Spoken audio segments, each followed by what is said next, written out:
countdown to year 2 of the Mike Elko era in College Station is officially on. These are 3 big questions that I've got for Texas A&M football entering the 2025 season.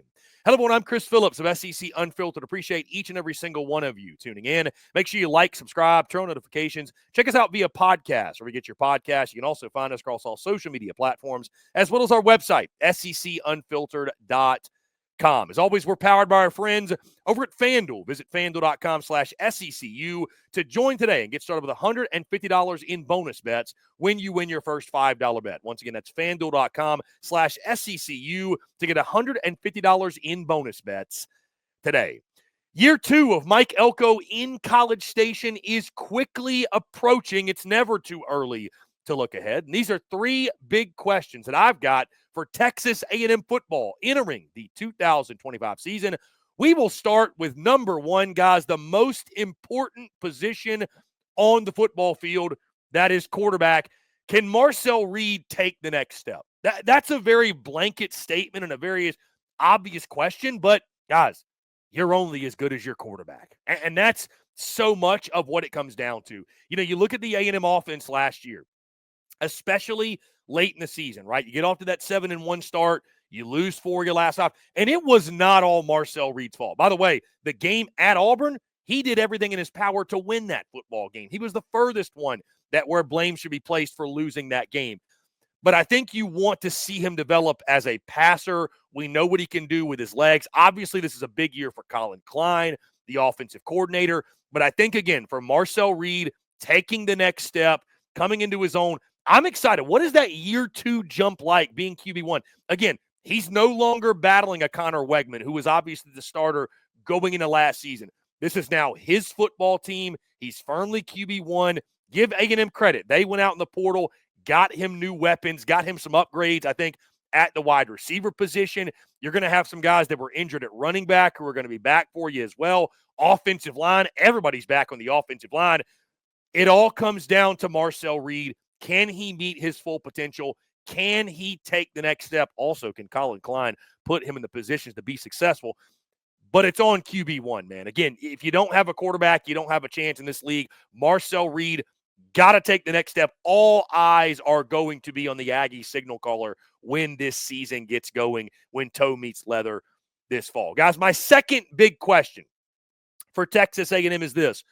Will the Aggies be able to reload on the defensive front? You lose a lot of talent. If there's anybody, by the way, that I trust to reload this defense and get this defense right, it is Mike Elko, right? And we saw, obviously, in the bowl game as well, I think the defensive front did some good things. You saw there was some depth there. But you lose both the Shamars in Stewart and Turner. You lose Nick Scorton. You're losing some big-time, high-impact dudes. Now, again, you bring back a lot, and A&M has recruited really, really well. But I'm curious what that defensive front looks like. Will you be able to impact the quarterback the same way? Stop the run the same way? Will you be as ferocious on the defensive side? That's such a big piece. Again, I trust Mike Elko here. I trust him with getting the defense right. But it is a question. Are you going to be able to reload, or is it more of a rebuild on the defensive front? Guys, my third and final question for Texas A&M football is this. And it's one that's very simple. But the answer is very perplexing and very difficult to find out. What has to change for Texas A&M to shake the Texas 8-4 feeling and vibe in the program? And I don't know the answer to this. I'll be honest with you. Because I went to College Station last season, right, for the Texas game. I saw the facilities. I saw the inner workings of Aggie land and everything. Like, there's a reason people say they got everything. Like, they got everything they need to win at the highest level. There is no doubt. There is no denying that. I don't care who you're a fan of, right? They've got a bunch of talent. I think they've got the right head coach in Mike Elko. Is that enough? Is that enough? Because last year, I thought the expectations, and we love to set these crazy high expectations for A&M. I thought the expectations were way too high. I thought A&M had a good year last year. I know the way it happened wasn't ideal. Again, you start 7-1, the way that they kind of crumbled down the stretch, if you will, it was not a fantastic finish to the year. But 8-4 in year 1 of a new head coach, especially taking over for what Jimbo Fisher left, And guys, it was a lot worse of a situation than people want to give credit for. I thought it was a successful year one. What has to change for A&M to take that next step? Is it as simple as with a new head coach and Mike Elko, they are going to do so in year two, right? As they upgrade the talent, is it that simple? Like, guys, when you look at the history of this program, I mean, this isn't a 1 or 2 year thing where it's like the Texas 8-4 joke. I know A&M fans get tired of that, but it's like every year you can count on the death taxes and A&M finding a way to kind of get to 8-4. Like, that is their sweet spot. How do you raise that ceiling? How do you raise that floor? How do you raise the program? What has to change? What will change? I'm fascinated by Texas A&M this season because many people, there's a mix right now. People are putting really high expectations or they're really, really low on them. Some people are in between. The fan base kind of wants to fly under the radar. I wonder what's going to change, what has to change, what will change for them to shake that Texas 8-4 stigma, that mantra, that almost kind of stench around the program. Because Texas A&M should be better than that. They should. With everything they have, the resources, talent, the right head coach of Mike Elko, they should be better than that. Will they? That's going to be the question. And what has to change for that to happen? We shall see. So again, guys, my 3 big questions for Texas A&M football entering the 2025 season. Number 1, can Marcel Reed take the next step? Number 2, will the Aggies be able to reload on the defensive front? And number 3, what has to change for A&M to shake the Texas 8-4 jokes?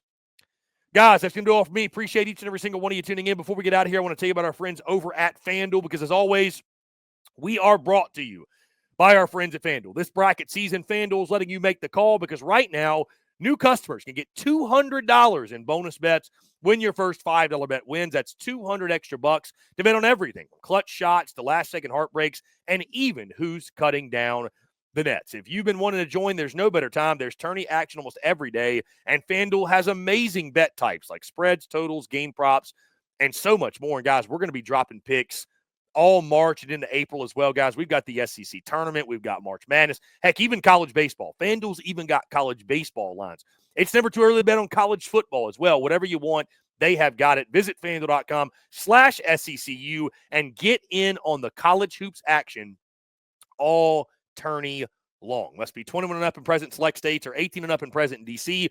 First online real money wager only. $5 first deposit required. Bonus issued as non-withdrawable bonus bets expire 7 days after receipt. Restrictions apply. See terms at sportsbook.fanduel.com. FanDuel is offering online sports wagering in Kansas under an agreement with Kansas Star Casino LLC. Gambling problem? Call 1-800-GAMBLER or visit FanDuel.com/RG. Call 1-888-789-7777 or visit ccpg.org/chat in Connecticut or visit mdgamblinghelp.org in Maryland. Hope is here. Visit gamblinghelplinema.org or call 800-327-5050 for 24/7 support in Massachusetts or call 1-877-8-HOPE-NY or text HOPE-NY in New York. Guys, once again, I ask you, what are your biggest questions for Texas A&M football entering the 2025 season, and what are you expecting in year 2 of Mike Elko in College Station? Once again, guys, that's going to do all for me. Appreciate each and every single one of you tuning in. Again, make sure you like, subscribe, turn on notifications, check us out via podcast, wherever you get your podcasts. Also, be sure to check us out on social media, all those platforms as well. Again, guys, appreciate each and every single one of you tuning in. Until next time, I am Chris Phillips of SEC Unfiltered. Thank you all so much. Have a great rest of your day, and we will talk to you all on the other side.